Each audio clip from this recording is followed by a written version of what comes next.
Hello မိတ်ဆွေတငယ်ချင်းများအားလုံးမင်္ဂလာပါရှင်ဒါတော့ Vine Stacker Inquiry မှာပြန်လည်ကြိုဆိုပါရရှင်ခုလုပ်ပြီးမပေးကကရီတင်လေးကတော့တင်လို့2ယောက်ပေါ့နော်ကိုယ်စစ်ထဲမှာကုသကျင်တဲ့သူနဲ့ကိုနဲ့ဝေးပါနေတဲ့အချိန်လေးတွေမှာလူချင်းဝင်းနေတဲ့အချိန်လေးတွေမှာတစ်ဖက်သူအနေနဲ့သူဘယ်လိုရှင်းတန်းနေထိုင်ခဲ့တယ်လဲပေါ့နော်တကယ်တရားဝေးပါနေတဲ့အချိန်လေးတွေဆိုလို့ရှိရင်သူဘက်ကဘယ်လိုလေးတွေပြုမှုနေထိုင်တယ်ဘယ်လိုစိတ်ထားလေးနဲ့နေနေတယ်ပေါ့နော်အဲ့ဒါလေးကိုကြည့်ပေးပါမယ်သူဘက်မှာရှိနေတဲ့သူရဲ့စိတ်ခံစားချက်အတွေးခေါ်သူရဲ့နေထိုင်ပုံပေါ့နော်မြင်တဲ့အကြောင်းအရာလေးတွေကိုပြပေးသွားပါမယ်ညခူလေး3ခုခွဲပေးထားတယ်ပေါ့နော်ခိုင်းလိုပဲ group 1 group 2 group 3ဖြစ်ပါတယ်ကိုနဲ့ခုတက်ရှိဒီလင်းလုံးနေတဲ့သူလည်းကြည့်လို့ရတယ်ကိုတစ်ဖက်သက်သဘောကျနေတဲ့သူ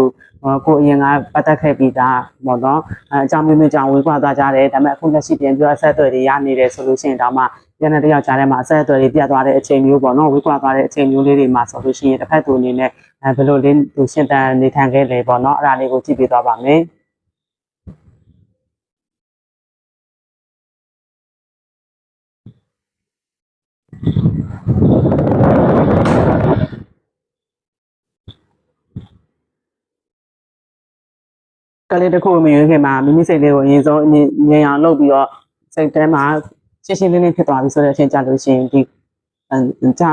ျပေးထားတဲ့သုံးကက်လေးတွေကမျက်စိထဲမှာဆွဲဆောင်ဆုံးလို့ထင်တဲ့ကလေးတစ်ကက်ကိုပြီးပြီးတော့တန်းစတက်မှာဖြစ်လေးတွေအချိန်ခွဲပေးထားတယ်ပေါ့နော်အချိန်လေးကိုသွားပြီးရွေးကြည့်လို့ရပါတယ်ပုံရိပ်ထားတဲ့ group ကိုသွားပြီးတော့အချိန်လေးသတ်မှတ်ပေးထားတာရှိပါတယ်အဲ့ဒီအချိန်လေးကိုသွားကြည့်လို့ရပါတယ်ရှင်channel reading ဖြစ်တဲ့အတွက်ကြောင့်မလို့မိမိနဲ့ energy ကိုက်တဲ့အပိုင်းကိုပဲယူပေးပါနော်အကုန်လုံးတိုက်ဆိုင်ရမယ်လို့မဆိုလိုပါဘူး။ဉာဏ်ကြီးစိတ်ထဲမှာ serious ဖြစ်စရာမလိုဘဲနဲ့ပေါ့ပေါ့ပါပါလေးပဲ entertainment တစ်ခုအနေနဲ့ပဲနားထောင်ပေးပါရှင်။ဒါလေးကတော့ group လေးပေါ့နော် group ကနေစပြီးတော့ကြည့်လိုက်ပါမယ်။ဒီကနေ့ရွေးထားတဲ့သူတွေ group သမားလေးတွေအတွက် group သမားလေးတွေနဲ့တစ်ဖက်သူရဲ့ကြားထဲမှာပြင်ဝေးပါနေတဲ့အချိန်မျိုးလေးတွေအဆက်အသွယ်ပြတ်နေတဲ့အချိန်မျိုးလေးတွေပေါ့နော်။တစ်ဖက်သူကဘယ်လိုနေထိုင်ခဲ့လဲဘယ်လိုရှင်းတန်နေထိုင်မှုလေးတွေရှိမလဲပေါ့နော်။အဲဒီပိုင်းလေးကိုကြည့်ပေးပါမယ်။သဘောတဲ့တချို့လေးတွေအနေနဲ့ကတော့တယောက်နဲ့တယောက်ကြားထဲမှာရှိရယုံကြည်မှုလေးတွေနဲ့အတူတူသူ့ရဲ့ပြည့်စုံနေတဲ့ကဘာလေးထဲမှာသူရှိနေတဲ့စိတ်ချယုံကြည်မှုလေးတွေနဲ့အတူတစ်ဖက်သူကပေါ့နော်သူကဘာလေးထဲမှာသူပြည့်စုံနေတယ်တယောက်နဲ့တယောက်ယုံကြည်မှုလေးတွေရှိတယ်စိတ်သဘောထားလေးတွေကလည်းတယောက်ကိုတယောက်နှဆိုင်ဆုံးအထိပေါ့နော်ထိုးရင်းသိနေနိုင်တယ်တယောက်ပေါ်တယောက်ထားတဲ့သဘောထားလေးတွေကိုမပြောလည်းပဲခံစားနိုင်တယ်ပေါ့နော်နှုတ်ကနေတစ်ပတ်မပြောဘူးဆက်သွယ်ရေးအများကြီးမရှိဘူးဆိုရင်ဒါမှတယောက်နဲ့တယောက်ကြားထဲမှာရှိတဲ့ခိုင်မာတဲ့တန်ရုံးစင်တွေပေါ့နော်နှောင်ကြိုးလေးတွေတယောက်ပေါ်တယောက်ထားတဲ့ feeling လေးတွေကတယောက်ကြားထဲမှာပြည့်စုံမှုလေးတွေခံစားရစေတယ်ပေါ့နော်အထီးကျန်တယ်လို့တခါတလေမှတယောက်တည်းအထီးကျန်မှုလေးတွေရှိနေပေမဲ့လည်းသူ့ဘဝလေးကသူ့ရဲ့ကဘာလေးထဲမှာဆိုလို့ရှိရင်ရှင်းရှင်းမေတ္တာတရားလေးတွေနဲ့ထွန်းချုံထားတဲ့လုံခြုံမှုရှိတယ်ပေါ့နော်တရားနဲ့တရားကြားမှာလုံခြုံမှုထွေးမှုတွေကိုခံစားနေရတဲ့ပုံစံမျိုးလေးလူချင်းဝေးကွာနေတဲ့အချိန်လေးတောင်မှစိတ်လုံခြုံမှုရှိတယ်ဒီလူနဲ့ပတ်သက်လို့ရှိရင်ချက်ချင်းမေတ္တာတွေပဲဖြစ်စေဒီလူပေါ်မှာထားတဲ့ယုံကြည်မှုလေးတွေသူ့ဘက်ကကိုယ့်ကိုပေးတဲ့လုံခြုံမှုထွေးမှုလေးတွေကိုခံစားရတယ်ပေါ့နော်အဲ့လိုပုံစံမျိုးလေးနှွေးထွေးမှုလေးတွေခံစားရတယ်တယောက်တည်းအထီးကျန်နေတဲ့အချိန်တောင်မှစိတ်လုံခြုံမှုလေးတွေရှိတယ်လို့သူကခံစားမှုလေးတွေရှိတယ်ပေါ့နော်အဲ့လိုလေးတွေ့ရပါတယ်အဲ့ဒါက Four of Pentacles တဲ့ဟိုဒီကလေးအရင်ချစ်စရာကောင်းတဲ့စိမ်းအောင်လေးကိုမှချစ်စရာလေး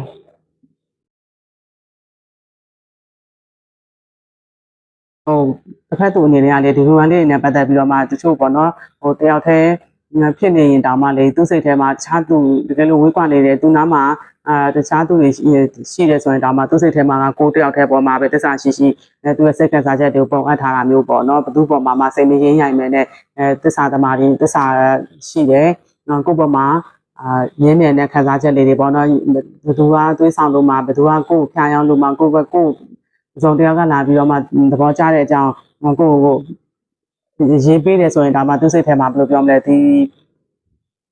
ီလေးစမ်းမှုတွေပေါ်မှာတာယာမှုတွေမပြတ်သွားဘဲနဲ့ကိုယ့်ပေါ်မှာထားတဲ့စိတ်ခံစားချက်လေးတွေဒီ group 1လေးတွေပေါ်မှာထားတဲ့သစ္စာရှိမှုမျက်နှာမှုတွေ့တာမှုပေါ့နော်ယုံကြည်မှုဒီရဲ့ခံစားမှုလေးတွေ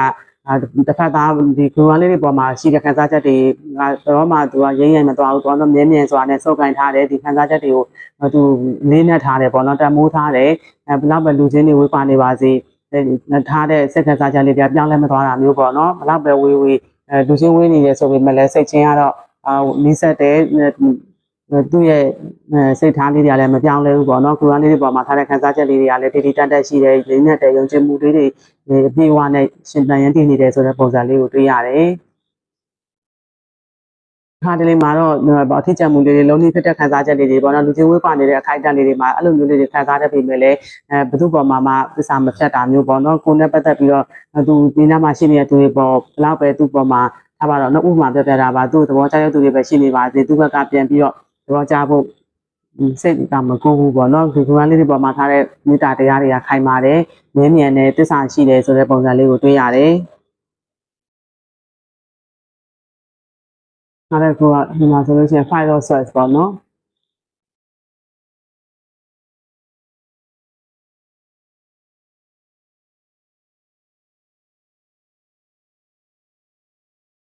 တခါတလေမှာကြတော့လေသူ့ရဲ့စိတ်ခံစားချက်လေးတွေကဘယ်လိုပြောမလဲခရမ်းလေးတွေနဲ့ပတ်သက်လို့ရှိရင်သူကဘာလို့ကာကွယ်ပေးခြင်းနဲ့ခရမ်းလေးတွေကိုမထိခိုက်စေချင်ဘူးသူအဝေးကနေပြီးတော့တောင်မှသူတက်နိုင်တဲ့ဘက်ကနေပြီးတော့မှခရမ်းလေးတွေကိုအဆင်ပြေစေချင်တာမျိုးလေးပေါ့နော်သူ့ဘက်ကကာကွယ်ပေးရမယ့်တိုင်ဝင်ဟိုတရားတွေကိုသူအကြီးအတာဝန်ယူပေးခြင်းနဲ့ခရမ်းလေးနဲ့ပတ်သက်ပြီးတော့သူ့ဘက်ကစိတ်လုံခြုံမှုတွေကိုပေးခြင်းတာမျိုးပေါ့နော်ဘယ်သူမှလာပြီးတော့မှမတိုက်ခိုက်နိုင်အောင်သူ့ဘက်ကဒီ connection နဲ့ပတ်သက်ပြီးတော့မှအသေးအတန်ကာကွယ်ဆောင်ရှောက်ခြင်းနဲ့ကာကွယ်ခြင်းနဲ့ဒီ connection တစ်ခုပြတ်ထားမသွားဖို့အတွက်သူစူးစမ်းဖို့အတွက်ပေါ့နော်စူးစမ်းဖို့အတွက်ပဲစစ်ခွန်အားတွေစုဆောင်းနေတယ်ဆိုတဲ့ပုံစံမျိုးလေးပြောမယ်ဆိုလို့ရှိရင်တော့ဒီဆက်ဆံရေးပေါ်မှာသူစူးစမ်းအားထုတ်ပြီးတော့မှပျောက်ပြတ်မသွားအောင်ဒီဆက်ဆံရေးတစ်ခုအေးဆက်မသွားအောင်သူစူးစမ်းအားထုတ်နေတယ်လူချင်းဝင်းနေပြီမဲ့လည်းသူဘက်ကဒီလိုလေးတွေပေါ်မှာထားတဲ့ချင်းချင်းနေတာတွေကပြောင်းလဲမသွားတာမျိုးဒီဆက်ဆံရေးပေါ်မှာသူဘက်ကကာကွယ်ဖို့တာဝန်ရှိတယ်ဆိုတာမျိုးပေါ့နော်လူချင်းဝင်နေပြီမလဲသူရဲ့စိတ်တွေကတွေးအေးမနေတာမျိုးတွေပေါ့လေတစ်ဖက်သူအနေနဲ့ကလေအဲ့လိုပုံစံမျိုးလေးတွေ့ရတယ်သူဘက်ကလူအားလေးနဲ့ပတ်သက်လို့ရှိရင်ဒီဆက်ဆံရေးနဲ့ပတ်သက်ပြီးတော့သူရေရှည်သွားခြင်းနဲ့ပြတ်သွားမှာကိုပျောက်ပြတ်သွားမှာဒီ connection တစ်ခုပျက်စီးသွားမှာမျိုးကိုသူမလိုလားဘူးပေါ့နော်သူဘလောက်ပဲနာကျင်နေပါစေဘလောက်ပဲခက်ခဲသူဒီဆက်ဆံရေးပေါ်မှာကျိုးလည်းမသွားစေချင်ဘူးဆိုတော့ခံစားချက်လေးပေါ့နော်ပျက်စီးသွားမှကြောက်တယ်ပေါ့နော်ဒီနှစ်ယောက်ကြားမှာရှိရဆက်ဆံရေးလေးပျက်စီးသွားမှကြောက်တယ်ဆုံးရှုံးမခံနိုင်ဘူးသူတတ်နိုင်ဆိုကာကွယ်သွားမယ်ဆိုတော့သူ့ရဲ့ energy လေးကိုဒီထဲမှာခံစားရပါတယ်ရှင်နောက်တစ်ခုဒီမှာဆိုတော့ set of one ပေါ့နော်လူချင်းဝင်နေပြီမဲ့သူကဒီတိုင်းလေးအဆင်ပြေပြေလေးနဲ့ပဲနှစ်ယောက်ကြားထဲမှာဆက်ပြီးတော့မှရှိနေခြင်းနဲ့တယောက်ပေါ်မှာတယောက်ထားတဲ့ဒီလေးနက်မှုလေးတွေနဲ့အတူတူတီးဖြစ်တဲ့ခံစားချက်လေးတွေနဲ့အတူတူရေရှည်တိဆက်သွားခြင်းနဲ့ဘလောက်ပဲဝေးအချိန်ကြာလို့ရှိရင်တော့ပြန်လည်ဆုံစည်းဖို့အတွက်နှစ်ယောက်ကြားထဲမှာကစူးစမ်းအထောက်မှုလေးတွေရှိရမယ်သူဘက်ကတဏ္ဍာတများစူးစမ်းကာကွယ်သွားမယ်ဒီဆက်ဆံရေးတစ်ခုကိုပြည့်စည်မသွားတာမျိုးတင်းလိုပြောမယ်ပြတ်တောက်သွားမှာကိုသူဘက်ကမလိုလားဘူးဆိုတဲ့ပုံစံလေးပေါ့နော်ဒီနှစ်ယောက်ကြားထဲမှာဒီစမှုမရှိဘူးလူချင်းဝင်းနေရတဲ့အခိုက်အတန့်လေးတွေမှာဆိုလို့ရှိရင်ဒီငါလေးတွေဘက်ကလည်းသူ့လိုမျိုးလေးပေါ့နော်ဒီဆက်ဆံရေးပေါ်မှာယုံကြည်မှုလေးတွေရှိစေခြင်းနဲ့သူ့ပေါ်မှာလည်းယုံကြည်မှုတွေထားစေခြင်းနဲ့တခြားသူတွေပေါ်မှာလည်းရင်းရံစိတ်ရင်းရံမသွားစေခြင်းဘူးပေါ့နော်တကယ်လို့ကိုနားမှာတခြားသူတွေရှိတယ်ဆိုလို့ရှိရင်ဒါမှသူ့ပေါ်မှာပဲခံစားချက်တွေရှိစေခြင်းတာမျိုးပေါ့တစ်ဖက်သူကသူကိုယ်တိုင်ကလည်းအဲ့လိုမျိုးလေးသဘောထားတယ်ပေါ့နော်ဒီကလေးတွေပေါ်မှာလူချင်းဝေးတာတောင်မှသူဘက်ကသစ္စာရှိတယ်ခံစားချက်တွေကကြောင်းလည်းမသွားဘူးပေါ့နော်တယောက်ထဲနဲ့လုံလောက်တဲ့ဒီကလေးတွေရှိနေရုံနဲ့သူရဲ့ဘဝပြည့်စုံစေတာမျိုးဘယ်သူမှမလိုအပ်တော့ဘူးပေါ့နော်ဒီ connection ပေါ်မှာကလေးကလေးတွေဘက်ကသွေးအေးမယ်ဆိုရင်တော့မှသူကသွေးအေးခွင့်မပေးဘူးသူအသေးအတန်ကာကွယ်မယ်စူးစမ်းမယ်ဘယ်တော့ပဲလူချင်းဝေးပေါ့နော်သူဆက်ဆံရေးတစ်ခုဒီဆက်ဆံရေးပေါ်မှာသူစူးစမ်းအားထုတ်သွားမယ်ဘယ်တော့မှအပြည့်အစည်းမခံဘူးဆိုတဲ့ခံစားချက်လေးတွေရှိရပေါ့နော်သူဘက်မှာအဲ့လိုမျိုးလေးနဲ့သူကလေးနဲ့လူချင်းဝေးပါနေတဲ့အနေအထားလေးမှာအဲ့လိုမျိုးသူစူးစမ်းပြီးတော့မှရှင်းတန်ရက်တည်နေတယ်ဆိုတော့ moment လေးကိုတွေ့ရပါတယ်ဒါဆိုလဲ2 on 1ပေါ့နော်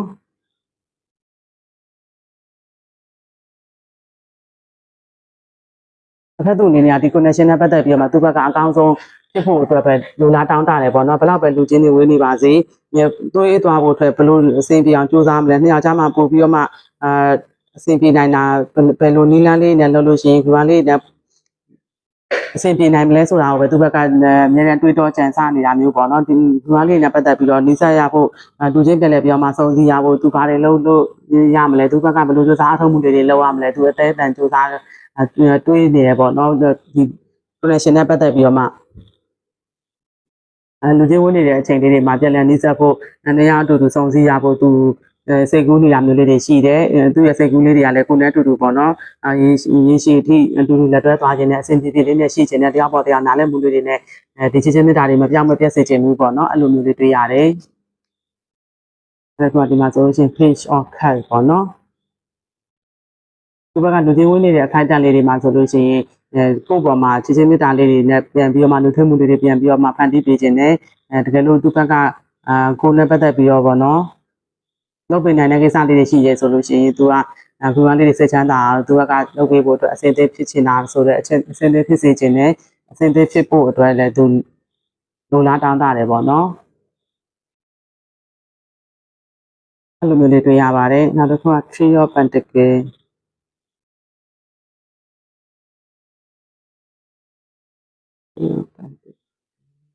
the Empress Page of Pentacles Ten of Cups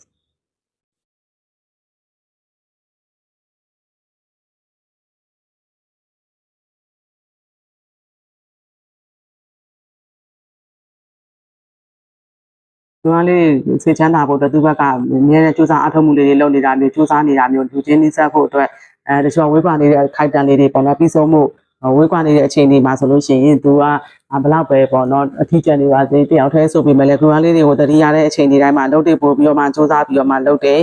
သူရဲ့ဒီမျောလင့်နေတဲ့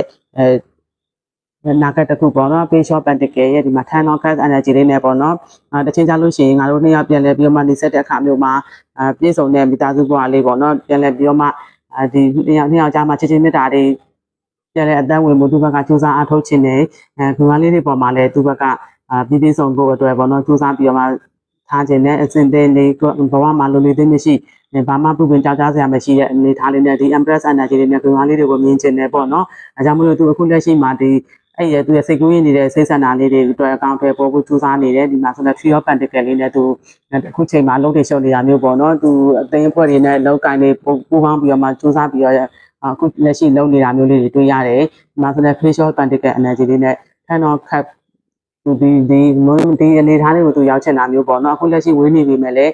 စူးစမ်းပြီးတော့မှအားတင်းပြီးတော့မှရှေ့ဆက်နေတဲ့ဂရုလေးတွေနဲ့တစ်ချိန်ကြာလို့ရှိရင်တော့ငါတို့လှပတဲ့အနာဂတ်လေးတစ်ခုဗီတာစုဘဝလေးတစ်ခုပေါ့နော်ပူပင်ကြောက်စားစရာမရှိငါလူလေးသိမရှိဂရုလေးတွေရဲ့ဘဝကိုစားစားရသူဘက်ကပံ့ပိုးပေးခြင်းနဲ့ပေါ့နော်ဖန်တီးပေးခြင်းနဲ့ဂရုလေးတွေကိုအလှပဆုံးရှင်းတန်ရည်စေချင်တာမျိုးလေးတွေအခုလက်ရှိအဲ့လိုမျိုးအနေထားလေးရောက်ဖို့အတွက်သူလူချင်းဝင်နေတဲ့အခန်းတန်လေးတွေမှာသူစူးစမ်းပြီးတော့မှအလုပ်တွေလုပ်နေတဲ့ငွေကြေးတွေစုဆောင်းနေတာမျိုးလေးပေါ့နော်ခုလက်ရှိအနေထားရလူချင်းဝင်နေတဲ့လူတွေဆိုလို့ရှိရင်တစ်ဖက်သူအနေနဲ့ကိုယ့်ပေါ်မှာချစ်ချင်းမေတ္တာလေးတွေမပြတ်ရှိနေတယ်နောက်တစ်ခုကကိုယ့်ပေါ်မှာလက်သစ္စာတွေရှိရပေါ့နော်ကိုယ့်လက်သစ္စာတွေရှိနေသူ့ကိုစောင့်ဆိုင်နေစေချင်တာမျိုးလေးကိုတွေ့ရတယ်ဒီမှာဆိုလည်း Five of Swords energy တွေနဲ့ဒီ connection ကိုသူ့ဘက်ကဘလောက်ပဲလူချင်းဝင်နေပါစေကာကွယ်ပေါင်းပဲပေါ့နော်မပြတ်စည်းချင်ဘူးဆုံးရှုံးမခံနိုင်ဘူးစစ်တော့ဆိုတာ energy လေးနဲ့လည်းရေရှည်တိဆက်သွားခြင်းနဲ့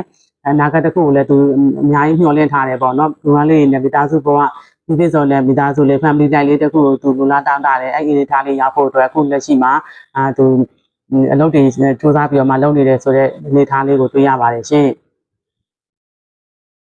ဒီမှာလေးတွေတစ်ဖက်သူအနေနဲ့ကတော့ဒီမှာလေးနဲ့ဝေးကွာနေတဲ့အချိန်တွေမှာသူဒီမှာလေးတွေကိုတတိရတဲ့စိတ်တွေနဲ့အနာဂတ်တစ်ခုကိုရည်ရွယ်ပုံဖော်ပြီးတော့သူစိတ်ကွင်းထားတဲ့အနာဂတ်လေးတစ်ခု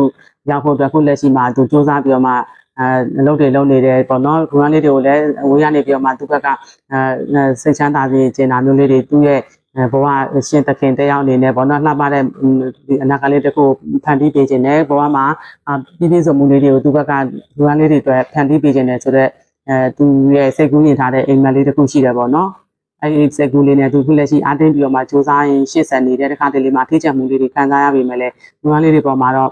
ထားတဲ့မေတ္တာတရားတွေကအရင်တိုင်းပဲပေါ့နော်လှပတယ်ပြည့်ပြည့်စုံမှုလေးရှိရဲတခြားသူတရားကိုနောက်ထပ်သူမလိုအပ်တာမျိုးသူ့ရဲ့ဘဝထဲမှာသူကလေးတွေနဲ့ပဲပြည့်ပြည့်စုံနေဆိုတဲ့ခံစားချက်လေးတွေရတယ်ပေါ့နော်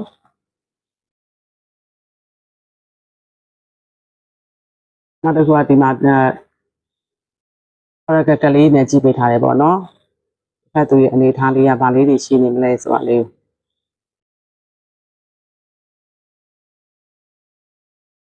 country not today max stability security permanence growth endurance flexibility ခုလက်ရှိအနေနဲ့သူပေါ်တော့ဒီ connection နဲ့ပတ်သက်ပြီးတော့မှလုံးဝ stable ဖြစ်တယ်ခုနပြောသလိုပဲ security ဒီမှာဆိုလို့ရှိရင်လည်းသူရဲ့စိတ်ကခူရလေးတွေပေါ်မှာလုံခြုံမှုနှွေးထွေးမှုတွေကိုခံစားရစေတယ်ပေါ့နော်အော်သူကတော့ငါ့ကိုဘလို့ပဲဖြစ်ဖြစ်ငါနဲ့ပတ်သက်လို့ရှိရင်သူရဲ့စိတ်ကစားတဲ့တွေငါအပြီးဝယုံကြည်တယ်ခူရလေးတွေကငါ့ပေါ်မှာသက်သာရှိခြင်းနဲ့ချစ်ပေးနေမှာပဲငါလည်းသက်သာရှိခြင်းနဲ့ချစ်ပေးနေတယ်လို့ပေါ့နော်ခူရလေးတွေကလည်းငါ့ပေါ်မှာပဲသက်သာရှိပေးနေမှာငါ့ကိုပဲချစ်နေမှာဆိုတဲ့ယုံကြည်ချက်လေးနဲ့အခုလက်ရှိသူရှေ့ဆက်သွားနေတယ်ပေါ့နော်အဲ့လိုပုံစံမျိုးလေးနှစ်ယောက်ကြားထဲမှာယုံကြည်မှုလေးတွေရှိတယ်ခိုင်မာတဲ့ဆက်ဆံရေးတစ်ခုပေါ့နော်လုံခြုံရေးထွေးမှုလေးတွေရှိတယ်ဆိုတာလေးကိုသူလည်းခံစားနေရတယ်နောက်တစ်ခုက not today တဲ့ not daily hurt avoiding a conversation called pass and boundaries stay angry တဲ့အခုလက်ရှိအနေထားရဝေးကွာနေတဲ့အနေထားတွေမှာသူဒီလိုမျိုးလေးတွေတစ်ခါတလေမှာအထီးကျန်မှုလေးတွေရှိတယ်တယောက်နဲ့တယောက်စကားမပြောပြတာမျိုးလေးတွေဖုန်းခေါ်လို့အဆင်မပြေတဲ့အနေထားမျိုးလေးတွေပေါ့နော်အကြောင်းမျိုးကြောင့်ဝေးကွာနေရပေမဲ့လည်းသူအခုလက်ရှိအနေထားရသူဒီပုံစံမျိုးလေးနဲ့လုံခြုံမှုလေးတွေလူထွေးမှုလေးတွေဒီဆက်ဆံရေးနဲ့ပတ်သက်ပြီးတော့မှသူ့ဘက်ကစိတ်ကူးရာဖြစ်တယ်ပေါ့နော်ဒီမေတ္တာတရားတွေနဲ့ပတ်သက်ပြီးတော့မှသူ့ဘက်ကလူထွေးမှုတွေကိုတော့ခံစားနေရတယ်ဆိုတာလေးတွေ့ရတယ် Max not showing true feelings heart personifying trend pretend delude gaslighting ပေါ့နော်အခုလက်ရှိအနေထားအရသူ့ရဲ့တကယ်စိတ်ရင်းအမှန်တွေကိုသူဘယ်သူမှတော့ထုတ်ပြမှာမဟုတ်ဘူးခုနလေးနဲ့ပတ်သက်ပြီးမှသူမဆွနေရတာမျိုးလေးတွေတစ်ခါတလေအထီးကျန်နေရတာမျိုးလေးတွေခုနလေးနဲ့အဆက်အသွယ်မရတဲ့နေ့တွေမှာသူ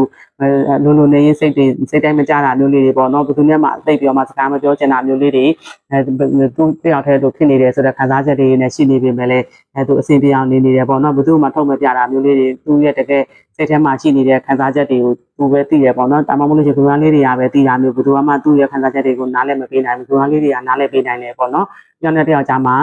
ခံစားမှုတွေအပြန်အလှန်ဒီဖြစ်တဲ့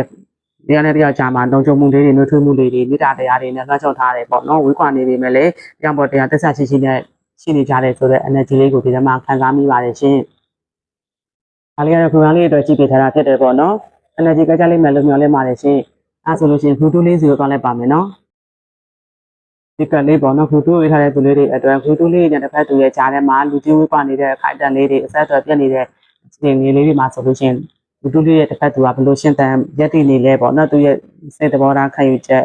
အဲ့ဒါလေးကိုမြင်တဲ့ဟာလေးကိုကြည့်ပေးသွားပါမယ် Turn on once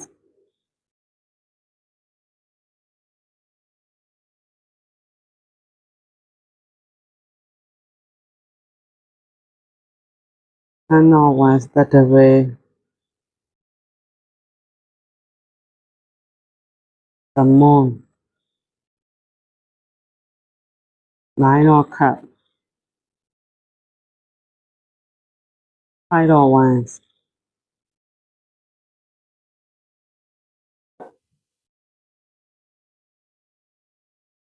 ဒီကူတို့ထားတဲ့သူလေးတွေတစ်ဖက်သူကလေဒီ connection နဲ့ပတ်သက်ပြီးတော့မှသူရန်ကိုစိတ်ဖိစီးမှုတွေစိတ်တိုင်းမကြတာလေးတွေသူ့ရဲ့စိတ်ထဲမှာဘောလုံးပူလောင်မွန်းချက်မှုလေးတွေရှိတယ်သူ့စိတ်ထဲမှာဘယ်လိုပြောမလဲဒီဆက်ဆံရေးနဲ့ပတ်သက်ပြီးတော့မှတော်တော်စိတ်ထဲမှာဘောလုံးအတွေးတွေများနေတာမျိုးလေးတွေသူ့ရဲ့စိတ်တွေကပြောလို့ရှိရင်သူစိတ်နဲ့သူပင်ပန်းနေရတဲ့အနေအထားလေးတွေရှိရပေါ့နော်ဂလူတူလေးနဲ့ဝေးပါနေတဲ့အချိန်လေးမှာဆိုလို့ရှိရင်ဟိုဂလူတူလေးတွေကိုသတိရတဲ့စိတ်တွေနဲ့ပဲဖြစ်စေသူ့ရဲ့ဒီတခြားကိစ္စတွေကြောင့်ပဲဖြစ်စေပေါ့နော်သူဝေးပါနေရတဲ့အချိန်ဒီမှာဆိုလို့ရှိရင်သူ့ကိုယ်သူစိတ်တဲမချဖြစ်ရတယ်တခါတလေမှာဒီအဆင်ပြေတဲ့အခိုက်အတန့်လေးတွေရဖို့အတွက်သူအသေးအတန်စူးစမ်းရတာမျိုးလေးတွေ fight on once energy လေးနဲ့သူတခြားဘေးနားမှာရှိနေတဲ့အပေါင်းအသင်းမိတ်ဆွေမိသားစုစသဖြင့်ပေါ့နော်သူများတွေနဲ့လည်းခဏစကားများရတယ်အပြောဆိုတွေနဲ့စကားတွေနဲ့ပေါ့နော်အမြဲတမ်းပဋိပက္ခလေးတွေတွေ့ရတာမျိုးလေးတွေတခါတလေမှာသူ့ရဲ့စိတ်ကကျဉ်းနှံ့မှုလေးတွေဖြစ်ပေမဲ့လည်းသူတယောက်တည်းရှိနေတဲ့အချိန်တွေမှာဆိုလို့ရှိရင်အဆင်ပြေနိုင်တယ်ပေါ့နော်ဒါပေမဲ့တခြားသူတွေနဲ့ရှိနေတဲ့အခါမျိုးတွေမှာဒါပါတော့ဘူးတူလေးနဲ့ပတ်သက်ပြီးတော့ပဲဖြစ်တခြားကိစ္စတွေအကြောင်းပဲဖြစ်စေပေါ့နော်သူအဆင်မပြေဘူးအဆင်ပြေတဲ့အခိုက်အတန့်လေးတွေမှာဆိုလို့ရှိရင်တော့သူပေါ့နော်ဘယ်လိုပြောမလဲဒီ connection ပေါ်မှာသူတစ်ခါတည်းကြားလို့ရှိရင်လည်းစိတ်ကျဉ်နေမှုအပြေအဝရှိတယ်တစ်ခါကြားလို့ရှိရင်လည်းဘောနော်သူရဲ့စိတ်တွေကလူလူလေးတွေနဲ့ပတ်သက်လာလို့ရှိရင်ဘယ်လိုပြောမလဲရန်လိုတတ်တာမျိုးလေးတွေလူလူလေးနဲ့ပတ်သက်လို့ရှိရင်တော့သူဘက်ကသိမခန္ဓာတာမျိုးလေးတွေလည်းတွေ့ရတယ်ပေါ့နော်ဒီဆောင်တရားကဖြစ်စေသူများတွေကလူလူလေးနဲ့ပတ်သက်ပြီးတော့ဝေဖန်ပြောဆိုကြတာမျိုးတွေရှိတယ်ဆိုလို့ရှိရင်သူဘက်ကဒီတိုင်းမနေဘူးပေါ့နော်ပြန်လဲပြီးတော့မှတိုက်ခိုက်တယ်ပြန်လဲပြီးစကားတွေနဲ့ပြန်လဲပြီးတော့မှပြောဆိုပြီးတာလေးတွေရှိတယ်ဒီဆက်ဆံရေးပေါ်မှာလည်းသူ့အနေနဲ့နည်းနည်းလေးဘယ်လိုပြောမလဲစိတ်တိုင်းမကြတာမျိုးလေးဝေးကွာနေတဲ့အနေအထားတွေမှာသူဘ ဘာဖြစ်ချင်လို့ဖြစ်ချင်မှမသိတာမျိုးပေါ့နော်သူရဲ့စိတ်တွေကတစ်ခါတလေအေဂျင့်လိုက်တစ်ခါတလေဒီသူ့စိတ်တွေမှာဘယ်လိုပြောလဲဂရုတူးလေးနဲ့ဝေးကွာနေတဲ့အတွက်ကြောင့်မို့လို့စိတ်တိုင်းမကြတာစိတ်တိုင်းမကြတဲ့အနေအထားလေးတွေလည်းရှိတတ်တယ်တစ်ခါကြလို့ရှိရင်လည်းသူ့ရဲ့ဒီချစ်ချင်းမြတ်တာလေးတွေပေါ်မှာခံစားမိပြီးတော့စိတ်အဆင်ပြေတဲ့အခါမျိုးလေးတွေရှိတတ်တယ်ပေါ့နော်အဓိကတော့ဝေးကွာနေတဲ့အတွက်ကြောင့်မလို့သူ့စိတ်ထဲမှာကဥလိုက်အေးလိုက်ပြောလို့ရှိရင်စိတ်တွေကတက်လိုက်ကြလိုက်ပုံစံမျိုးလေးဖြစ်နေတာပေါ့နော်အခုတိုးလေးတွေနဲ့တကယ်လို့အဆက်အသွယ်ရခဲ့တဲ့အခိုက်အတန့်လေးတွေမှာဆိုလို့ရှိရင်သူအဆင်ပြေတာမျိုးလည်းဖြစ်နိုင်တယ်ပေါ့နော်ဒီမှာကနောက်တစ်ခုကဂူတိုးလေးနဲ့အဆက်အသွယ်လုံးဝမရတော့ဘူးအဆက်အသွယ်လုံးဝပြတ်တောက်သွားတယ်စာလည်းမလာတယ်လည်းမကြဂူတိုးလေးတွေဘက်ကပဲဖြစ်စေသူ့ဘက်ကပဲဖြစ်စေပေါ့နော်အဆက်အသွယ်လုံးလို့မရတာမျိုးဖြစ်စေဂူတိုးလေးတွေကလက်မခံတာပဲဖြစ်စေအဲ့လိုအခြေအနေမျိုးတာလို့ရှိရင်တော့သူကဘေးနားမှာရှိနေတဲ့သူတွေနဲ့ပြဿနာတွေဖြစ်တဲ့စကားများနေရတာမျိုးပေါ့နော်သူဂူတူလေးတွေကြောင့်မလို့များသောအားဖြင့်ကတော့သူ့ရဲ့စက္ကန့်စားချက်တွေကဂူတူလေးတွေပေါ်မှာအဓိကတက်ရောက်နေတယ်ဆိုတဲ့ပုံစံလေးပေါ့နော်ဒီဆက်ဆံရေးနဲ့ပတ်သက်ပြီးတော့သူပျော်ရွှင်မှုတွေရှိတယ်ဆိုလို့ရှိရင်တခြားသူတွေနဲ့လည်းပျော်ရွှင်တဲ့အဆင်ပြေတယ်တကယ်လို့ဂူတူလေးတွေနဲ့ဒီဆက်ဆံရေးမှာအဆင်မပြေဘူးအဆက်အသွယ်တွေလုံးဝမရတဲ့ခိုက်တန်တွေနေမျိုးတွေမှာဆိုလို့ရှိရင်သူဘေးမှာရှိနေတဲ့သူတွေနဲ့စကားနဲ့ဖြစ်စေပြောဆိုမူရနဲ့ဖြစ်စေသူအများတန်းခိုက်ရန်ဖြစ်ရတာမျိုးလေးတွေစကားပြောဆိုလေးတွေပေါ့နော်အများနဲ့တိုက်ခိုက်မှုလေးတွေရှိနေတာမျိုးပဋိပက္ခလေးတွေနေဆိုင်ရတာမျိုးလေးတွေတွေ့ရတတ်တယ်။အခုက Wheel of Fortune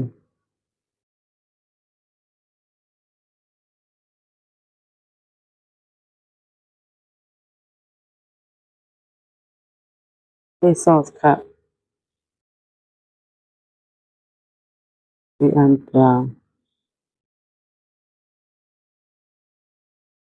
Knight of Swords Page of Cups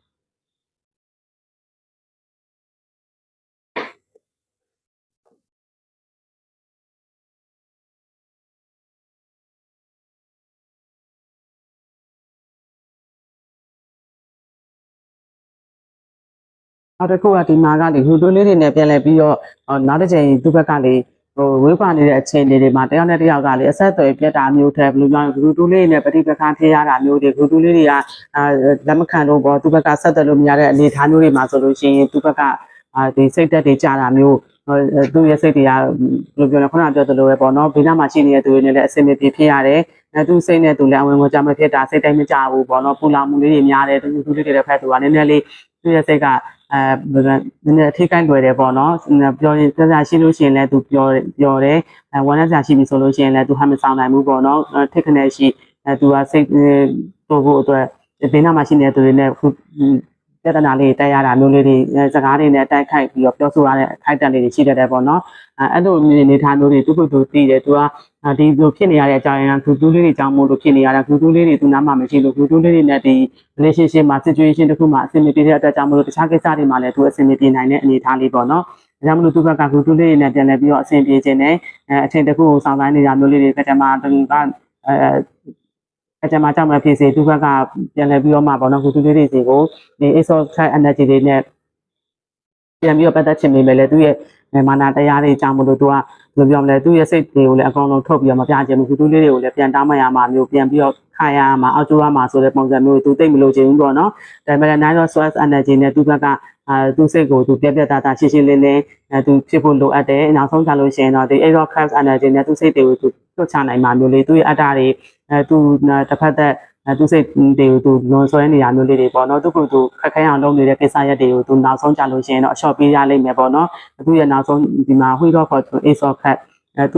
သူလေးတွေပေါ်မှာထားတဲ့စိတ်ခံစားချက်တွေကရန်ကိုပဲပြည့်ရှံနေတယ်ပေါ့နော်ခံစားချက်တွေကဘယ်လိုပြောမလဲသူဖွင့်ထုတ်လို့မရတော့တဲ့အနေအထားမျိုးသူလေးတွေနဲ့ပတ်သက်ပြီးတော့မြန်လွယ်စွတ်တန်တာနေရတဲ့အခိုက်အတန့်တွေသူများလာတဲ့အခါမျိုးမှာဆိုလို့ရှိရင်သူရဲ့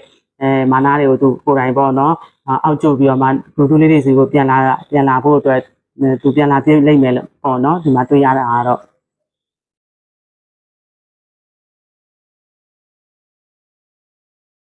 ဒီကားကဂူတူးလေးတွေပေါ်မှာသူလောကသူတပည့် energy နဲ့ဆွမ်းလန်းမှုလေးတွေရှိတယ်10 of Wands energy နဲ့သူစိတ်တွေကိုသူပေါ်တော့ထမ်းပိုးထားတာသူရဲ့ဖြစ်ချင်တဲ့စိတ်ဆန္ဒတွေဂူတူးလေးတွေပေါ်မှာရှိနေတဲ့သူရဲ့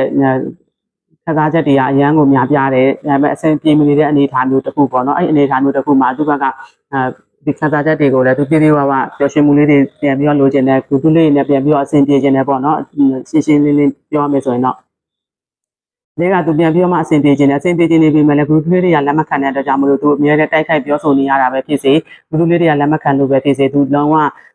ပျော်ရွှင်မှုတွေရမနေဘူးပေါ့နော်ပျော်ရွှင်မှုတွေရမနေတဲ့အတွက်ကြောင့်မလို့သူအချိန်ချင်းကြားလို့ရှိရင်ကတော့ပြန်ပြီးတော့မှပတ်သက်ဖို့သူဘက်ကသူ့ရဲ့ချစ်ချင်းမြတ်တာတွေကဒီဝါဖြစ်ပေါ်လာလိမ့်မယ်ပေါ့နော်ချစ်ချင်းမြတ်တာတွေကိုသူမတွန်းလှန်နိုင်တဲ့အနေအထားမျိုးသူစိတ်ဆန္ဒတွေကိုသူမလွန်ဆန်နိုင်တဲ့အနေအထားမျိုးတစ်ခုရောက်လာလိမ့်မယ်ရောက်လာဖို့အတွက်လည်းသူစောင့်နိုင်နေရမျိုးပေါ့နော်တခါသူထိန်းချုပ်နိုင်တယ်မှာထိန်းချုပ်ထားပေမဲ့လည်းသူမထိန်းချုပ်နိုင်တဲ့တနေ့ကြလို့ရှိရင်ကုတူလေးတွေနဲ့ပတ်သက်ပြီးတော့ခံစားချက်တွေပြန်လဲပြီးတော့မှပွင့်ထွက်လာလိမ့်မယ်အဲ့ဒီအနေအထားမျိုးကြလို့ရှိရင်သူတင်းထားတဲ့မာနာတွေအကုန်လုံးဖျက်လျှော့ပြီးတော့ကုတူလေးတွေစီကိုပြန်လဲပြီးတော့ရောက်ရှိလာမှာမျိုးလေးပေါ့နော်ဒီအေရောခက်ကနေကြီးကဒီမှာဆိုလို့ရှိရင်သူ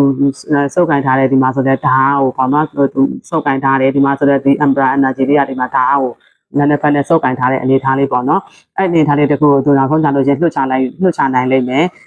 သူ့ရဲ့မာနာတွေကိုသူခဝါချပြီးတော့ကုတူလေးတွေစီကိုပြန်လာပြေးဖို့ဒီမှာတွေ့ရပါတယ်ဒီချလာတဲ့ကက်လေးတွေအရာကုတူလေးတွေရဲ့တစ်ဖက်သူကအခုလက်ရှိအနေထားမှာကုတူလေးတွေနဲ့အဆင်ပြေဖြစ်ရတဲ့အချိန်တွေဝေးကွာနေတဲ့အချိန်တွေမှာသူအဆင်ပြေစိတ်တွေကတရားခရက်တက်လိုက်ကြလိုက်ပေါ့နော်တခါတလေအဆင်ပြေလိုက်တခါတလေကြလို့ရှိရင်လည်းသူစိတ်နဲ့သူအဝင်ကြဖြစ်တဲ့အခါရှိတယ်အဝင်ကြမဖြစ်တဲ့အခါရှိတယ်အဲ့လိုပုံစံမျိုးလေးသူစိတ်တွေလုံးဝအဆင်ပြေမနေဘူးပေါ့နော်အဆင်ပြေမနေတဲ့အတွက်ကြောင့်မို့တစ်ချိန်ချင်းကြလို့ရှိရင်တော့သူ့ရဲ့စိတ်တွေကိုသူဘယ်လိုပြောလဲမထိန်ချုံနိုင်တော့တဲ့တနေ့ကြလို့ရှိရင်သူ့ရဲ့မာနာတွေလုံးဝပေါ့နော်အဆုံးတက်လိုက်ပြီးတော့မှသူလူလေးတွေစီကိုပြန်လာပြဖို့ဒီမှာတွေ့ရပါတယ်ရှင်ဒီကတော့သူချင်းချင်းကြလို့ရှိရင်တော့သူပြန်လာမယ်လို့စိတ်ကူးထားတာတဲ့သူရခံစားချက်တွေလုံးဝသူမထိန်ချုံနိုင်တဲ့တနေ့ကြလို့ရှိရင်သူလေးတွေစီကိုပြန်လာပြဖို့ဒီမှာတွေ့ရပါတယ်အဓိကကတော့အခုလက်ရှိသူလေးတွေနဲ့ဝေးကွာနေတဲ့အချိန်တွေမှာဆိုလို့ရှိရင်သူရဲ့စိတ်ကခုနပြောသလိုပဲပေါ့နော်စိတ်ထဲမှာဒီဝန်တုံးဝင်ပိုးတစ်ခုထမ်းထားတာမျိုးစိတ်ဖိစီးမှုတွေများတယ်လိုနေရင်းနဲ့သူစိတ်တွေကဖိစီးမှုတွေများနေတာပေါ့နော်ဘာဖြစ်ချင်လို့ဖြစ်ချင်မှမသိတာမျိုးရှင်ဘေးနားမှာရှိနေတဲ့သူတွေလည်းအဆင်မပြေဘူးစကားတွေလည်းများရတယ်အခါတလေမှာကုတူးလေးတွေနဲ့ပတ်သက်ပြီးတော့မှအဆက်အသွယ်ရတာမျိုးကုတူးလေးတွေကပြန်ပြီးတော့သူဂိမ်းဆိုင်တာမျိုးဖြစ်စေသူရဲ့အဆက်အသွယ်ကိုလက်ခံတာမျိုးဖြစ်စေအဲ့လိုအနေအထားမျိုးကြာရင်တော့သူစိတ်အဆင်ပြေတယ်ပေါ့နော်အဲ့လိုမှမဟုတ်ဘူးဆိုလို့ရှိရင်ကတော့သူမှာပူလောင်မှုလေးတွေရှိတယ်ပရိပခလေးတွေဖြစ်ရတယ်ဆိုတာကိုတွေ့ရတယ်ဒီဟောရကလေးနဲ့လည်းကြည့်ပေးထားတယ်ပေါ့နော်ဆိုတော့ Talkie the snake အခြေစားသူလေးတွေတစ်ဖက်သူကကိုသူလေးရန်ကိုပဲသူ့ဘက်ကလေသူခံစားချက်တွေကိုပေါက်ထုတ်ပြလိုက်ချင်တာမျိုးသူခံစားချက်တွေကိုသူလေးတွေသိအောင်ပြောပြချင်နေတာမျိုးလေးတွေ့တယ်ပေါ့နော်ဒီမှာဆို Talkie interest conversing more await the message arrive text call email သူ့ဘက်ကလေသူလေးတွေစီကအဆက်အသွယ်လေးနဲ့ရလာမှသူလေးတွေကသူ့ရဲ့အဆက်အသွယ်တွေကိုလက်ခံလို့ရှိရင်ကောင်းလိုက်မှာပဲပေါ့နော်စကားတွေအများကြီးပြောချင်နေတယ်သူ့ရဲ့ခံစားချက်တွေကိုသူဒီမှာ exocan energy နဲ့သူဖွင့်ထုတ်ပြချင်တာသူမွန်ချက်မှုတွေကိုသူလေးတွေသိအောင်ပြောပြချင်နေပြီဒါပေမဲ့သူ့ရဲ့မာနာတွေကသူ့ကိုဘယ်လိုပြောမလဲခွင့်မပြုဘူးဖြစ်နေတာပေါ့နော်နောက်ဆုံးကြလို့ရှိရင်တော့ဒီexocan energy နဲ့သူဆုံးလို့ရမှာကိုတွေ့ရတယ်သူစုပ်ကန်ထားတဲ့သူ့ရဲ့မာနာတွေသူ့ရဲ့ချုပ်တီးမှုတွေအလုံးလွှတ်ချမိလိမ့်မယ်ပေါ့နော်အဲ့လိုမျိုးလေးဖြစ်လာပါလိမ့်မယ်မှာဆိုတဲ့ the snake competition enemy clever malicious look over your shoulder the other woman ဒီမှာတော့တွေ့ရတဲ့နောက်ကလေတခြားတပ်ပါတီဆိုတာတဲ့သူရဲ့စိတ်နဲ့သူenemy ဖြစ်နေတဲ့ဆိုတဲ့ပုံစံလေးပေါ့နော်သူစိတ်နဲ့သူစိတ်ကသူ့ကိုတားဆီးထားတာသူ့ရဲ့မာနတွေသူ့ရဲ့အတ္တတွေကသူ့ကိုခွင့်မပြုဘူးဆိုတဲ့အနေအထားလေးပေါ့နော်နောက်ဆုံးကြလို့ရှိရင်ဒီတချေစာ energy နဲ့သူကိုနာကိုပြန်လဲပြီးတော့မှလိုက်မှာမျိုးလေးတွေသူ့ဘက်ကကိုနဲ့ပတ်သက်ပြီးတော့မှလွတ်မချနိုင်တာမျိုးလေးပေါ့နော်ဒီလေးတွေကိုတကယ်ဆုံးရှုံးသွားမှာကိုသူဘက်ကကြောက်ရွံ့နေတယ်ဆိုတဲ့ energy လေးကိုတွေ့ရတယ်အခုလက်ရှိအနေထားမှာဒီလေးတွေစီကိုစကားတွေအများကြီးပြောချင်နေတယ်ဒီလေးတွေစီကဆက်သွယ်လေးတွေမျှော်နေတာမျိုးဒါမှမဟုတ်လို့ရှိရင်သူဆက်သွယ်တာမျိုးကိုဒီလေးကလက်ခံစေချင်တာမျိုးပေါ့နော်အဲ့လိုမျိုးလေးတွေ့ရပါတယ်ရှင်ဒါလေးကတော့ဒီလေးနဲ့ပတ်သက်ပြီးတော့ကြည့်ပေးထားတာဖြစ်ပါတယ် energy ကြလိမ့်မယ်လို့မျှော်လင့်ပါတယ်ရှင်အဲ့ဆိုဒီ3ကိုသွားလိုက်ပါမယ်နော်ဒီကလေးပေါ့နော်ဂရုရေးထားတဲ့သူလေးတွေအတွက်ဂရုလေးနဲ့တစ်ဖက်သူရဲ့ခြားထဲမှာလူချင်းဝေးကွာနေတဲ့အချိန်လေးအဆက်အသွယ်ပြတ်နေတဲ့အခြေအနေလေးတွေမှာဆိုလို့ရှိရင်တစ်ဖက်သူကဘလို့ရှင်းတန်နေထိုင်မှုလေးတွေရှိနေလဲပေါ့နော်သူ့ဘက်ကဘလို့နေထိုင်ခဲ့လဲအားလေးကိုကြည့်ပါမယ်သူ့ဘပန်တကယ်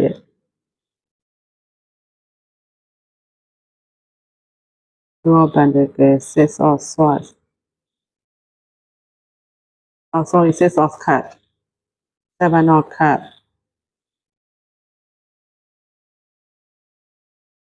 full process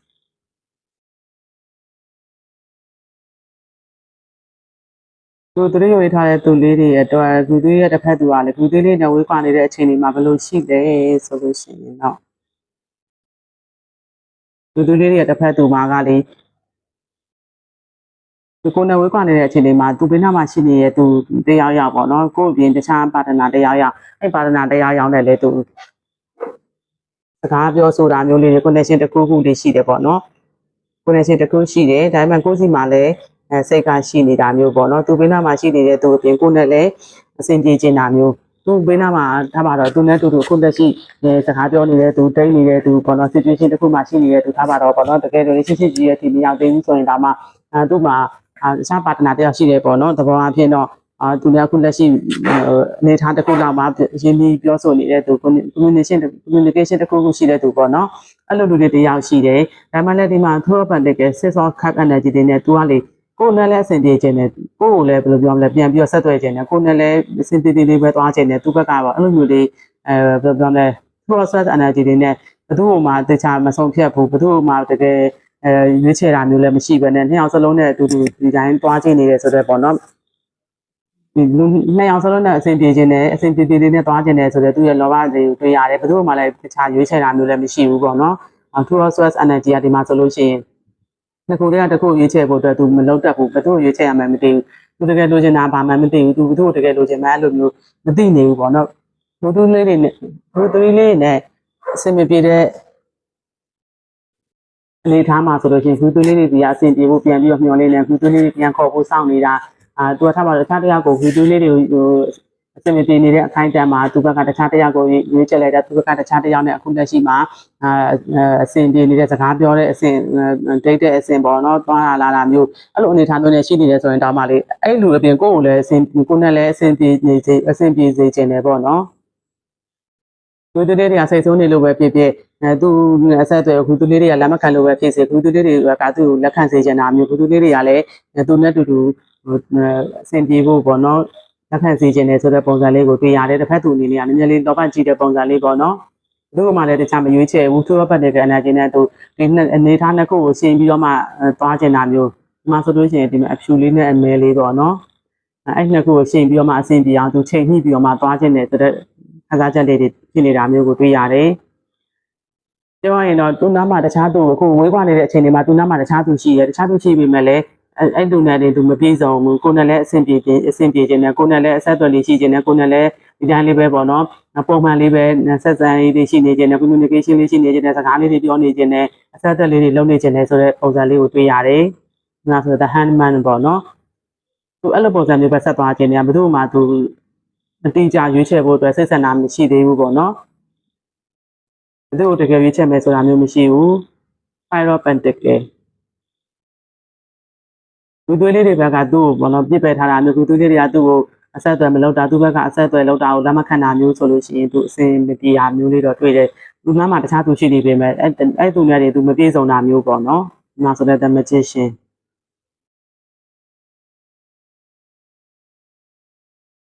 Ace of Pentacle Ace of Pentacle Three of Swords Four of Swords Three of Swordsဟုတ်တော့ဟုတ်နေတစ်ဖက်သူကလည်းသူလေးတွေတစ်ဖက်သူကသူနားမှာရှိနေတဲ့သူနဲ့သူကအဆင်မပြေတာမဟုတ်ဘူးတော့အဆင်ပြေတယ်ဒီမှာလည်း Ace of Pentacle energy နဲ့သူတကယ်ကိုပဲဘာလို့ပြောမလဲအကောင်းမွန်တဲ့ဆက်ဆံရေးလေးတစ်ခု relationship တစ်ခုပေါ့နော်တစ်ဖက်သူကသူ့ပေါ်မှာဒီအကောင်းတဲ့ energy လေးတွေရှိရတယ်ဒါပေမဲ့သူ့ရဲ့စိတ်ကဒီ dimension energy နဲ့သူလေးတွေဘက်ကိုပဲအာရုံရနေတာပေါ့နော်သူနားမှာရှိနေတဲ့သူကသူ့ပေါ်မှာကောင်းပြီးနေတာတောင်မှသူအဲ့လိုနဲ့ပြေးအဆင်ပြေပြီးသွားဖို့အတွက်အဆင်ပြေနေပြီမဲ့လည်းကိုနဲ့အဆင်ပြေခြင်းနေတာကိုနဲ့ကပုံမြောက်တင်မြောက်အနေထားမျိုးတစ်ခုထားပါတော့ခုသူလေးတွေကသူ့ကိုဂိမ်းဆိုင်တာလေးမထားတာသူ့ကိုပေါ့နော်အဆက်အသွယ်ဖျက်လိုက်တာမျိုးပဲဖြစ်စေသူ့ဘဝတွေကနေပြီးတော့မှကိုကနှဲ့ထွက်လိုက်တာမျိုးပဲဖြစ်ဖြစ်သူ့ကိုပြစ်ထားခဲ့တာမျိုးလို့သူခံစားနေရတယ်သူလူသီးလေးတွေမရှိတဲ့ခိုက်တန်လေးတွေမှာသူ့ဘက်ကထိကြံနေရတယ်လူသီးလေးတွေဘက်ကနားလဲမှုလေးတွေကိုသူစောင်းစားနေတာမျိုးလေးတွေလူသီးလေးတွေကသူ့ပြန်ပြီးတော့လက်ခံပြီးတော့နားလဲမှုလေးနဲ့သူ့ကိုပြန်ပြီးတော့အဆင်ပြေဖို့လက်ခံစေချင်တာမျိုးလေးပေါ့နော်Magician energy နဲ့သူကလေဖြစ်ချင်တဲ့ဆန္ဒတွေအများများနေတယ်တကယ်တမ်းသူ့စိတ်ကလေ ဘယ်သူအသေးချရွေးချယ်ရမှာလဲဆိုသူမသိဘူးဖြစ်နေရသိလားသူဘေးနားသူဆုံးလို့မလားဆိုလို့ရှိရင်လည်းအဲ့လိုလည်းမဟုတ်ဘူးသူဘေးနားမှာအဆင်ပြေနေတဲ့သူနဲ့ပြောင်းနေလိုက်တော့ဆိုလည်းအဲ့လိုလည်းမဟုတ်ဘူးသူသွေးလေးနေလည်းအဆင်ပြေခြင်းနဲ့သူသွေးလေးတွေဘက်ကလက်မခံတဲ့အတွက်ကြောင့်မလို့လည်းဒီမှာ free of sweat energy နဲ့သူနာကျင်ရတယ်ပေါ့နော်သူနားမှာရှိနေတဲ့သူကသူ့အတွက်ဒီ ASOS practical energy လေးနဲ့တကယ်ကိုပဲလှပတဲ့ဒီပြည့်စုံတဲ့ဒီ movement လေးတွေအခိုက်အတန့်လေးတွေရှိတယ်ဒီကုန်းနေရာကြားထဲမှာဆိုလို့ရှိရင်သူနဲ့တစ်ဖက်သူရဲ့နောက်ထပ်ပါတီပေါ်တပ်ပါတီပဲထားပါတော့တပ်ပါတီပဲဖြစ်ဖြစ်တခြားတစ်စုံတစ်ယောက်ပေါ့နော်သူတကယ်အခုလက်ရှိရွေးချယ်ထားတဲ့သူပဲဖြစ်ဖြစ်အဲ့ဒီသူကသူတကယ်ရွေးချယ်ထားတာသူတလည်းတကယ်ကောင်းမွန်တဲ့အနေအထားတစ်ခုရှိတယ်သူ့ဘဝအတွက်လည်းတကယ်ပေါ့နော် ASOS practical energy လေးနဲ့ကောင်းပါတယ်သူ့ပေါ်မှာလည်းမျက်နှာမှုတွေရှိရပေါ့နော်သူ့အတွက်တကယ်စစ်မှန်မှုလေးတွေရှိတယ်အဲ့ဒီသူပေါ်မှာသူအစိတ်တွေအပြေးဝမထားပေးနိုင်ဘူးကိုယ့်စိတ်ရောက်နေတာမျိုးပေါ့နော်တခြားသူကိုဘေးမှာထားပြီးတော့မှကိုယ်တန်တာနေတယ်ဆိုတော့ feeling ရနေတာဒီရဲ့သူ3မှာလေသူတို့လေးတွေဘက်ကလက်မခံတာမျိုးဖြစ်လိမ့်မယ်ပေါ့နော်ဒါကြောင့်မလို့ဒီမှာ free of source energy နဲ့သူအခုလက်ရှိပြောလို့ရှိရင်သူတို့လေးတွေကသူ့ပြစ်ပယ်ထားတဲ့အတွက်ကြောင့်မလို့သူနာကျင်မှုလေးတွေရှိနေတယ်သူနားမှာသူ့အတွက်အဆင်ပြေတဲ့သူရှိနေရတာမှသူမပြောရှင်းနိုင်ဘူးမကျေနပ်နိုင်ဘူးဖြစ်နေတာပေါ့နော်တစ်ဖက်သူကပြောလို့ရှိရင်သူတို့လေးတွေပေါ်မှာစိတ်ရောက်နေတာမျိုးသူဘေးနားမှာရှိနေတဲ့သူပေါ်မှာတော့မှသူတတိမထားနိုင်ဘူးခရီးမဆိုင်နိုင်ဘူးပေါ့နော်သူဘေးနားမှာရှိနေတဲ့သူကသူ့တကယ်ကောင်းမွန်တဲ့သူလေးတရားဆိုရင်ဒါမှသူကအဲ့ပေါ်မှာစိတ်ကျေနပ်မှုလေးတွေရှိမနေတာတာယာပျော်ရွှင်မှုလေးတွေရမနေဘူးပေါ့နော်လူသူလေးတွေကပြစ်ပထားတဲ့လူသူလေးတွေကသူ့ကိုစွန့်ပစ်ထားတယ်လို့သူခံစားနေရတာမျိုးလေးပေါ့နော်ဒါကြောင့်မို့လို့အခုလက်ရှိမှာသူနာကျင်မှုလေးတွေခံစားနေရတယ်သူစိတ်ဓာတ်တွေကျနေတာမျိုးဘာဆက်လုံးလုံးမမသိကြဘယ်သူ့ကိုရွေးချယ်ရမှမသိကြအခုတက်ရှိသူဘေးနားမှာရှိနေတဲ့သူကိုလည်းဆွန့်လွတ်ရမှာလားဆိုလဲသူအဲ့လိုလည်းမဆွန့်လွတ်နိုင်ဘူးဆွန့်လွတ်ဖို့လည်းမလွယ်ကူတဲ့အနေအထားတချို့ကကြလည်းအဲ့လူနဲ့လိုက်ပါတနာတစ်ခုသွားနေပြီဆိုတဲ့ပုံစံလေးပေါ့နော်သူရဲ့married life မှာရှိနေတာမျိုးဒါပေမဲ့အဲ့လူနဲ့အခုလက်ရှိသူမပြောရှင်းရဘူးလူသေးလေးတွေဘက်ကသူ့ပေါ်မှာပြန်လည်ပြီးတော့မှအဆင်ပြေတာတော့အဆင်ပြေပြီးလေးနဲ့လက်ခံစေချင်တာမျိုးပေါ့နော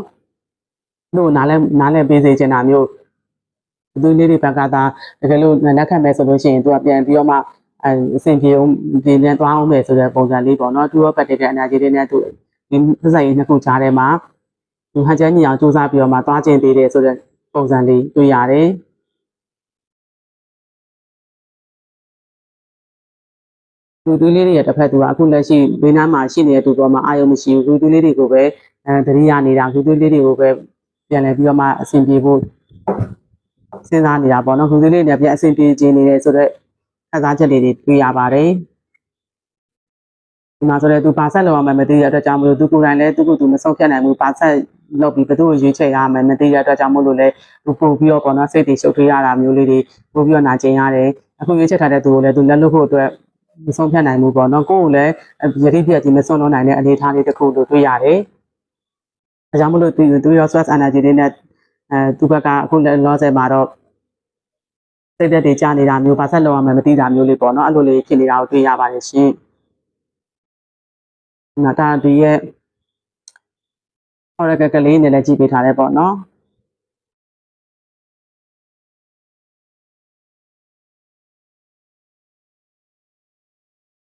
်ဒီမှာဆိုလို့ရှိရင် light and need တဲ့ sudden change shocking news surprise transformation ပေါ့နော်။တရားကြားထဲမှာကလည်းတကယ်အပြောင်းလဲကြီးဖြစ်သွားတာမျိုးလေးတွေတစ်ခါသူသွေးနဲ့တစ်ဖက်သူရဲ့ကြားထဲမှာရုတ်တရက်တခြားသူကဒီ sorry ဒီခရူသွေးလေးရဲ့တစ်ဖက်သူကပေါ့နော်တခြားတရားကိုနောက်ပြေမှာကိုနောက်ွယ်မှာတခြားတရားရှိနေတာကိုရုတ်တရက်တိလိုက်ရတာမျိုးအဲ့ဒီအတွက်ကြောင့်မလို့ကိုကသူ့ကို accept ဖျက်လိုက်တယ်သူဖျက်တောက်လိုက်တယ်ပေါ့နော်အဲ့လိုအနေအထားမျိုးတစ်ခုဆိုလို့ရှိရင်တစ်ဖက်သူကအခုပြန်ပြီးတော့ကိုယ်လိုချင်နေတယ်ပေါ့နော်ကိုယ်ပြန်လိုချင်တယ်ကိုယ်နဲ့ပြန်အဆင်ပြေချင်တယ်ဆိုတဲ့ပုံစံလေးတွေ့ရတယ်abundance keep a positive mindset manifest exactly what you want gratitude place တဲ့တကယ်လို့သူလေးတွေကိုယ်တိုင်ငါပဲဖြစ်စေတစ်ဖက်သူကိုယ်တိုင်ငါပဲဖြစ်စေပေါ့နော်ကိုကလေကိုလိုချင်တဲ့အရာပေါ်မှာတခြားစဉ်းစားဆုံးဖြတ်နိုင်တယ်ဆိုလို့ရှိရင်ကတော့ manifest လုပ်နိုင်တယ်ဆိုလို့ရှိရင်ကိုယ့်တဲ့ညှော်လက်ချက်ရောင်ကြီးလေးတွေရှိတယ်အဆင်ပြေပျော်ရွှင်နိုင်တဲ့ပျော်ရွှင်မှုလေးတွေရနိုင်တယ်ဆိုတဲ့ပုံစံမျိုးဒါပေမဲ့ဖြစ်နေတာကသူရဲ့တစ်ဖက်သူကသူဘာရွေးရမှန်းမသိတာဖြစ်နေတာအဲ့အတွက်ကြောင့်မလို့သူတကယ်လိုချင်တာကိုသူကိုယ်တိုင်မသိဘူးဖြစ်နေတာပါဆက်လောက်မှမသိတာဘယ်သူရွေးချယ်ရမှမသိတဲ့ moment လေးဖြစ်နေတာပေါ့နော်ဒါကြောင့်မလို့ universe ကဒီမှာဆိုလို့ရှိရင်ကိုလိုချင်တဲ့အရာကိုတိတိကျကျဆုံးဖြတ်ချက်ချပြီးတော့မှ manifestation လောက်တာပဲဖြစ်ဖြစ်ရွေးချယ်တာပဲဖြစ်ဖြစ်ကိုကတက်တာရောမယ်ဆိုလို့ရှိရင်လုပ်ပြလိုက်ကိုပြတ်သားတယ်ဆိုလို့ရှိရင်ကိုဘက်ကပြတ်သားမှုလေးတွေလုံးနိုင်ပြီဆိုလို့ရှိရင်ကိုအတွက်ပျော်ရွှင်မှုလေးတွေရှိမယ်ပေါ့နော်အဲ့လိုမှမဟုတ်ဘူးဆိုရင်တော့ဒီမှာ heart broken လေးပေါ့နော် deeply hurt sad separation break feeling lost ဒီမှာခုနပြောသလိုပဲသူဒီမှာထွေးရောက်ဆွအနာကျင်နဲ့နာကျင်နေတာကတကယ်သူဘယ်သူရွေးချယ်ရမှန်းမသိတဲ့အတွက်ကြောင့်မို့ဖြစ်နေတာပေါ့နော်တကယ်လို့သူသာပြက်သားနဲ့တရားရောက်ကိုရွေးချယ်မယ်ကိုတကယ်လိုချင်တဲ့ကိုတကယ်မျက်နှိုးတဲ့ຢာကိုမျိုးလုံးသားတွေကတကယ်တောင်းတတဲ့အရာကိုကိုပြက်သားနဲ့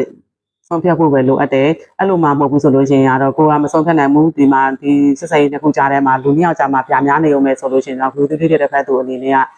ဒီထက်